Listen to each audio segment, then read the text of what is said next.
7 বছর ভালো থাকতেছে আমাকে নিয়ে তুলে নিয়ে যাবে। এই আগে নুরুল স্যারের মিসেস শুনে অনেক 7 বছর 11 বছর বলে লাঠি মেরে বের করে দিব টিচারদের এইভাবে ব্যবহার করে। হ্যাঁ ঢাকা ইউনিভার্সিটিতে পড়ছে পিস্তল নিয়ে যায় স্কুলে পিস্তল।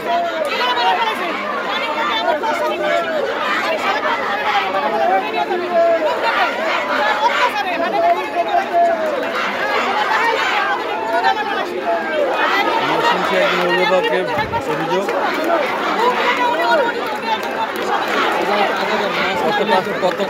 কতটা নিষ্ঠুর আচরণ তিনি করেছেন।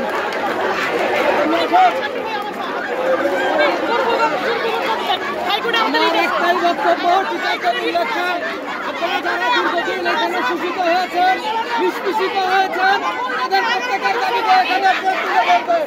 আর সময় নেই মুখ বুঝে চুপ করে থাকা। দিন বদলে গেছে, বদলের দিন বদলে যাওয়া দিনে আপনারা আর কেন চুপ করে থাকবেন? আর কেন আপনারা নিষ্পেষিত শোষিত হবেন? তার অভিযোগ অত্যন্ত সুনির্দিষ্ট।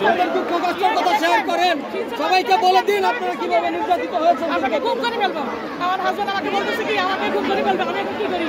আমি ওনাকে ভালো রাখছি। সরাসরি উনি বলেছেন? হ্যাঁ, ওনার মোহনা স্যারের ওনার কিছু রেকর্ড করে আমার কিছু রেকর্ড করে ফটো আছে। আচ্ছা, ওনার এই যে হাইকোর্টে ওনার রিট আছে। গুম করার কথা কি সুভাষিস স্যার বলেছেন?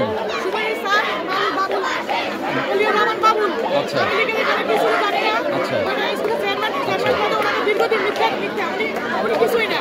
ওনাকে শুধু ওনাকে এডুকেটি বানায় ওনাকে দিয়ে সুভাষিস এডুকেশন সংক্রান্ত করে অলিয়া রহমান বাবু দিয়ে সুভাষিস বসেছিল, অলিয়া রহমান বাবুরে দিয়ে উঠে নিয়ে গেছে।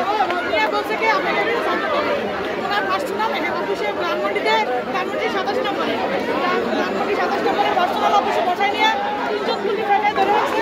গাড়ি করে ফেলে দিবি, এখন এখানে সাইন করে আর হয়তো হচ্ছে কিছু রাখবে না।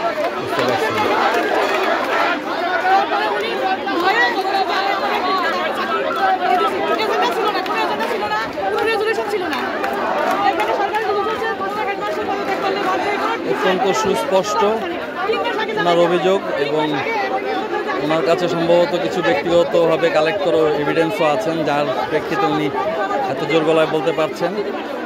বুঝতেই পারছেন সুভাষিস বিশ্বাসের অপকর্মের কিছুটা হলেও আমরা কাজ করতে পারছি।